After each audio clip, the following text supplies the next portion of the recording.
Alright. I finally found a place not too close to where I was the night I got here. I'm back on the Matanuska River. The Glen Highway Bridge is just right there. I'll show it here in a minute. It looks like the river really went up since I've been here last time, but it went back down, but didn't go down as far as it was when I camped here before. So I couldn't get back to that spot I was at. Yeah, I was thinking of a story. Something just popped in my head. I remember this time I was riding with another guy named Mark. He had never ridden a train before. And every town we'd get to, big city, he'd run off. He'd run to the hood. He'd come back acting all different. And I found out later, though, it was crack. He was smoking crack. And I didn't realize what he was doing. Every time we'd get in the city, he'd run off, not come back for a couple of hours. We pulled into Houston once, and doing about 3 or 4 miles an hour into the yard, and this big long string of flatbed cars next to the boxcar sitting there stopped, and we're going by them about 3 or 4 miles an hour. He takes a run jumps out of the boxcar, lands on that flatbed, and jumps back in the boxcar. And that was actually, I thought, was pretty damn cool, but pretty lucky. He tried it again that second time, busted his butt. Needless to say, I parted ways with him after that. It wasn't long after that. I went to jail in Thomasville, Georgia. The day started out, I got off my train. I found an abandoned building to go in, and I signed my tag shoestring on the wall. About 2 hours later, these 2 cops came in, and he pointed right at my tag and said, "Is this you?" Of course, I was young and dumb, though. I said, "Yeah, that's my mark." He looks at the other cop and says, "Well, that's graffiti." And he just gives me a verbal warning for trespass and send me on my way.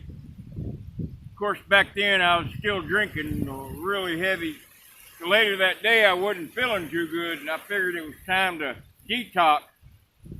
So I called the non-emergency police phone number and asked if they had a detox center I could go to.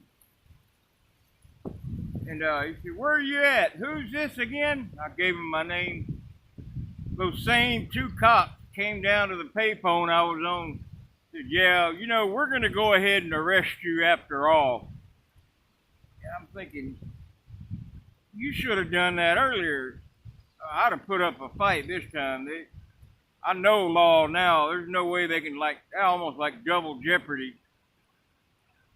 So they ended up taking me to jail over trespassing. And I had a really bad detox there. No medication to help with the shakes and the vomiting and all that. But and that's happened before in Texarkana.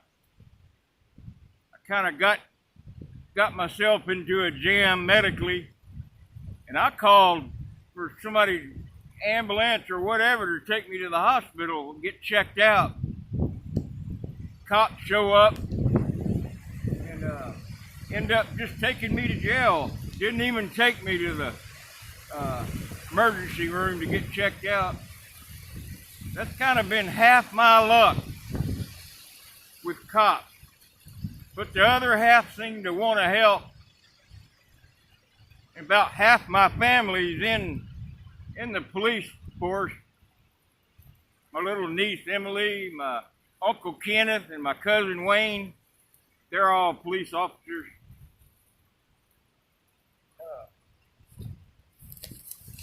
Kind of show you around here the spot I'm at.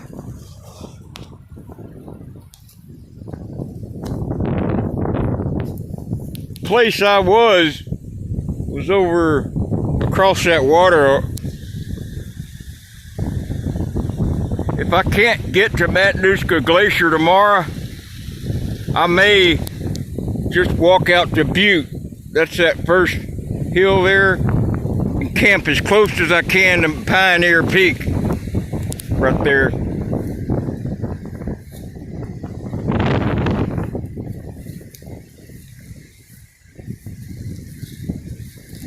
Yeah, the salmon will be running here in a couple of weeks.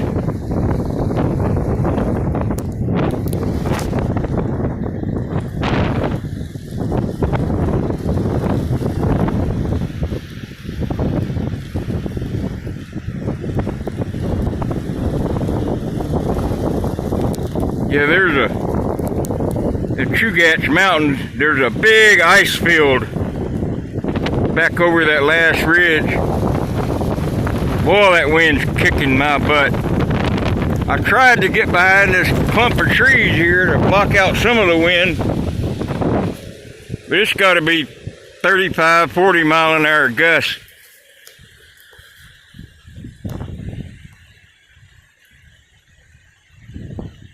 Ain't much, but it helps some. Well, I'll tell you, that little $27 tent has saved my butt so far. There's the old Glen Highway bridge, the one with the structure on it. And the new bridge is this one in the front right here. It's just flat. But this is shallow enough, you'll see the salmon. You'll see the top of their fins out of the water, and as they're swimming upstream, just thousands of them. I'll show you how high the water got.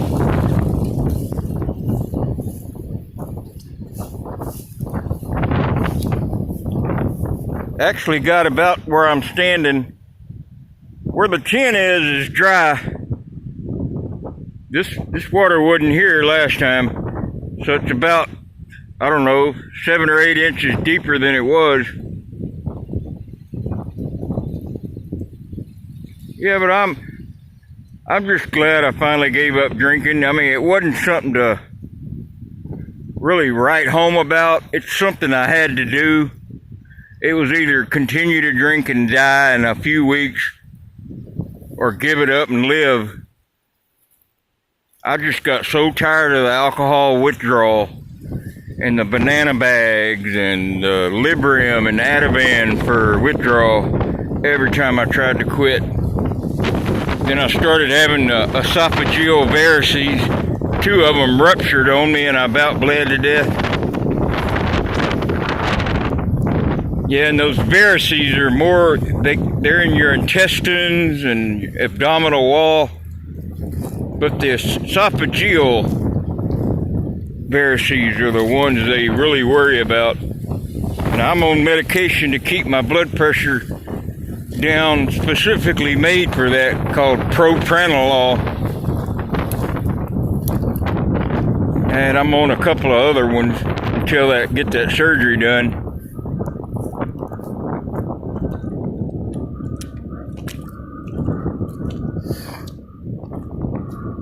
Yeah, I wonder what kind of track that is.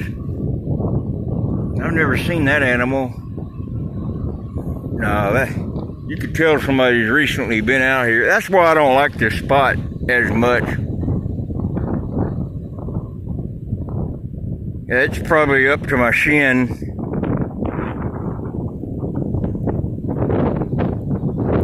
But this is where I am for tonight. I'm going to review this video and see if that tape over the mic helped. Yeah, I went in and looked at one of them cards to put in my phone in Fred Meyer, and they had them, but they were AT&T ones, one you had to pay a month, every month, to keep it maintained. there's got to be something better than that. So the next phone store I go by, I'm going to go get one. I couldn't find any MSR fuel. All they had was that green Coleman fuel. My stove's not built for it.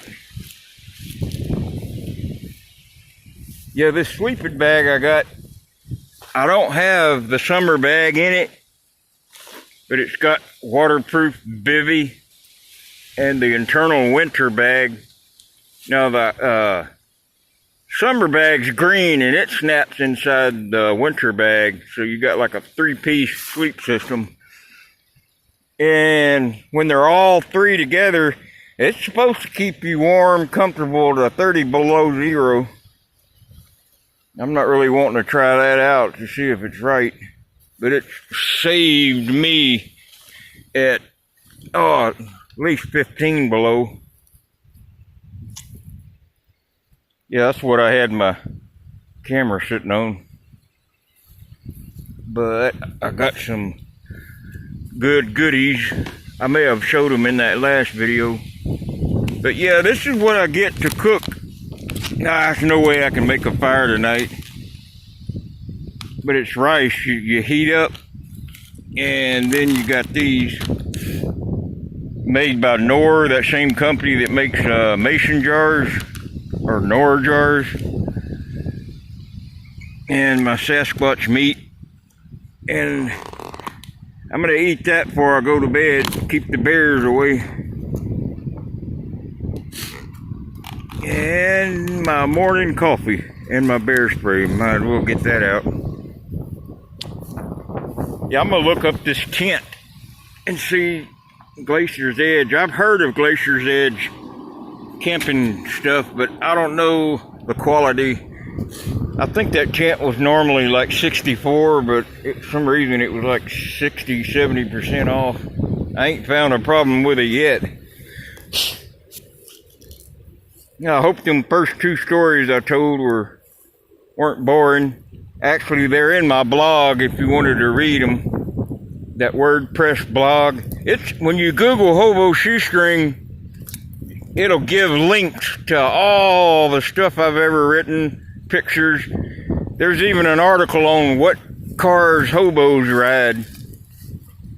Yeah, look at that wind. I'll know if that tape's working or not. What a good test. Now the weather was clear earlier, but we got a southeast wind and it's coming off the ice field. Now further over the Turnagain Arm, you have the Harding ice field. And I believe that's one of South Central Alaska's largest ice field. So it's always cooler. So that'll make the river go down too.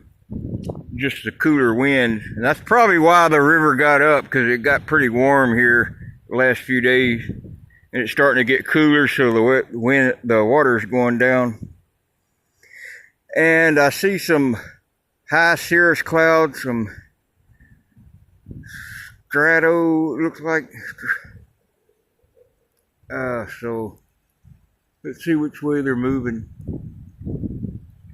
Same way with the wind. Usually the way the Coriolis effect through here, the wind's always out of the southwest, which is usually a warm wind because it comes off the Japanese current. It's cold water current, but actually it's a warm current, but it's cold.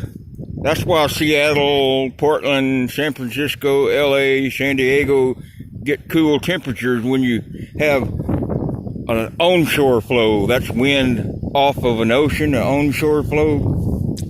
But down around LA and San Diego, if you have an offshore wind, it's going to be relatively hotter. It's called the Santa Ana wind, and it always heats up.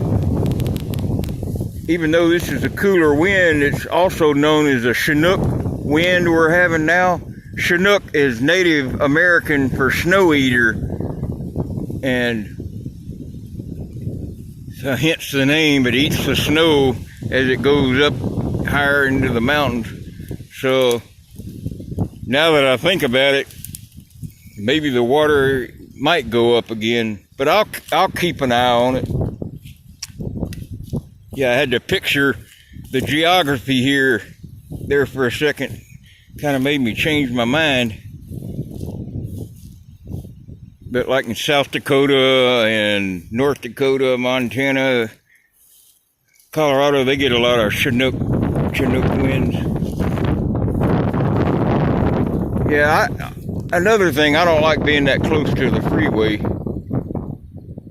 Hearing all that rubber. But anyway, I'll sleep better tonight than I did in the Sandblast Beach down in Kenai. I'm just so ecstatic that I got all that off my chest. The hardest part is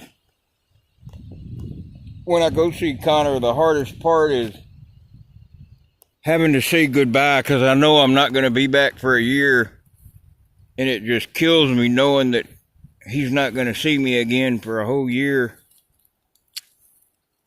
And a couple of times I wasn't able to make it up that year, and that just gut-wrenching. But I managed to just offload everything that I wanted to say that had built up, and all the things that I wanted to tell him. Maybe one of y'all can tell me what these are. It's not the Alaska fireweed. It's not the fireweed. Yeah, if you get a chance, Google fireweed. That's how everybody in Alaska tells when the winter's coming. Because the Alaska fireweed will start blooming at the bottom, same color, a little bit more purple. And as the summer season goes by, it'll keep blooming up further. And by the time the last inch is bloomed and falls off, it's usually about 6 weeks before your first snow. That's always been an Alaskan way to tell when our first snow is going to be. When you get your first snow in the mountains here, it's called the termination dust.